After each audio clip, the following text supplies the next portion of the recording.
আসসালামু আলাইকুম দর্শক, আমি Ishaq Hossain back with another video. আমি আমার যে লেটেস্ট যে ফার্মটা সেটার কিছু আপডেট দিচ্ছি। এখানে আপনাদের ভিডিওটা আমি সাজেস্ট করব স্কিপ করবেন না, কিছু শেখার বিষয় আছে।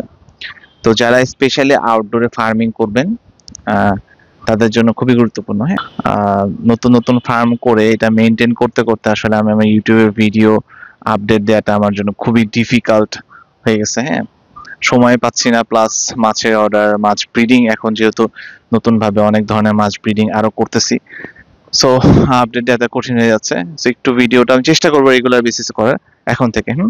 সবাই সেই জন্য সবার কাছে আমি সরি যে রেগুলার ভিডিও দিতে পারছি না। সো এখন আমি আপডেটটা দিচ্ছি, দেখেন। সো ভিউয়ার্স, এই ফার্মে কিছু জিনিস আমি আসলে অ্যাড করেছি একটু আমার মতো করে।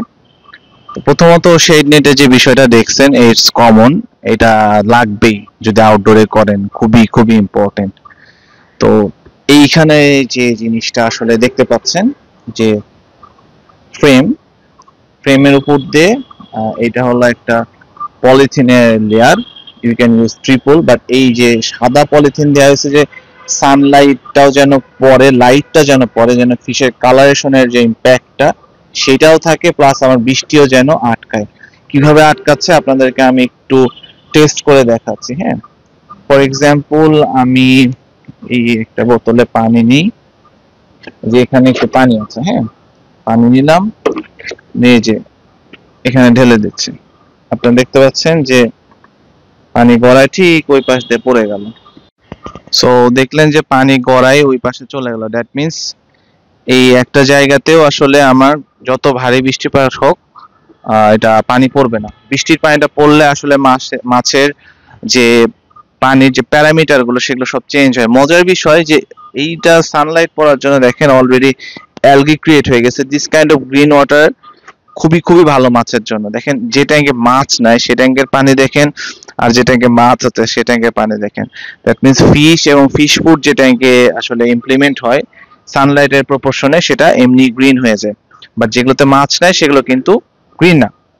তো যেটা বিষয় যে এই যে যে ফ্রেমটা করা হয়েছে, এটা আপনারা করতে পারেন। কিভাবে করা হয়েছে, এই দেখেন যে বাঁশের যে একটা ফ্রেম দেখতে পাচ্ছেন, এটার সাথে প্রত্যেকটা বাতা করে এর উপর দিয়ে পলিথিন দেওয়া হয়েছে, এবং পলিথিনটা যেন বাতাসে বাড়ি না খায় সেজন্য এইটা দেয়া হয়েছে, যেন আবার বৃষ্টির পানি পড়লে যেন নোয়ায় না পড়ে সেজন্য তার দেয়া হয়েছে, এবং সুতা উপর দিয়ে এবং নিচ দিয়ে দুই ভাবে দেয়া হয়েছে, যেন বাতাস দিয়ে এবং বৃষ্টির পানিতে এটা যেন ছিঁড়ে না, ভারে যেন ছিঁড়ে না পড়ে। তো এই স্ট্রাকচারটা আপনাদের জন্য আমি মানে সাজেস্ট করবো যারা আউটডোরে করবেন। করতে কিন্তু খুব খরচ হবে না, খুবই খুবই লো বাজেটে এইভাবে একটা ফ্রেম করে নিলে আপনারা খুব ইজিলি এই ধরেন যে বৃষ্টি থেকে এবং ইভেন রোদ থেকেও মাছকে অনেকটা প্রোটেকশন দিতে পারবেন। এইদিকে রাখা হয়েছে হলো ইলেকট্রিসিটি যে লাইনটা। এতে যেটা সুবিধা হচ্ছে যে আপনার টিনের নিচে এই ধরনের লাইন থাকলে বৃষ্টির পানি পড়বে না, এবং এখান থেকে পুরো ফার্মটা আমার অপারেট করতে অনেকটা ইজি হবে। আর এইদিকে বিভিন্ন জাতের যে বেটা ফিশ, এগুলো যদিও অলরেডি প্যাকিং হয়ে গেছে, বিভিন্ন জায়গায় যাবে। এখানে দেখেন যে বিভিন্ন জাতের বেটা ফিশ গুলো জারিং করা হয়েছে, এগুলো আমার ব্রিড করা হবে। দেখেন বাবল করতেছে কি সুন্দরভাবে। তো আপনাদেরকে এইটা শেয়ার করার জন্য যে আপনারা যদি আউটডোরে কেউ ফিশ কিপিং বা ফিশ ফার্মিং করতে চান, এই ধরনের সিস্টেম করলে রোদ এবং বৃষ্টি এই দুইটা জিনিস থেকে আপনাদেরকে আসলে আপনাদের মাছকে বাঁচাইতে হবে।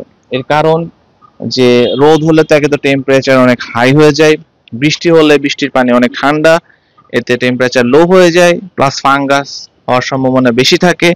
এবং যেহেতু বৃষ্টির পানি অনেকটা অ্যাসিডিক, সেক্ষেত্রে যেটা হয় যে অ্যাসিডিক পানিতে মাছের যে স্কিন ডিজিজ গুলো বা স্কিনে বিভিন্ন ধরনের ক্ষত থেকে শুরু করে যে ফাঙ্গাস বা ব্যাকটেরিয়াল যে ডিজিজ গুলো সেগুলো অনেক বেশি হওয়ার সম্ভাবনা থাকে।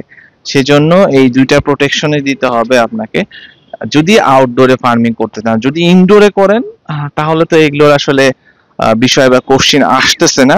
তবে হ্যাঁ, আউটডোরে ফার্মিংটা বিশেষ করে ধরেন যে গাপ্পি বা অন্যান্য মাছের ক্ষেত্রে গুড, ফাইটার বা বেটা ফিশের ক্ষেত্রে indoor outdoor it doesn't matter. আপনি বাসার মধ্যেও, রুমের মধ্যেও, বেডরুমের পাশেও ব্রিড করে পোনা উৎপাদন করতে পারেন, বা কালার আনা নিয়ে কোনো সমস্যা নেই। সো ভিউয়ার্স, ছোট্ট ভিডিও করলাম, হোপফুলি আপনাদেরকে কিছুটা আইডিয়া দিতে পারছি যে এটা ইমপ্লিমেন্ট করলে কাজে লাগবে। অনেকেই আমার ভিডিও দেখে তারা ফার্ম করতে চাচ্ছেন বা উৎসাহ পাচ্ছেন, এটা আলহামদুলিল্লাহ আমার জন্য অনেক ভালো।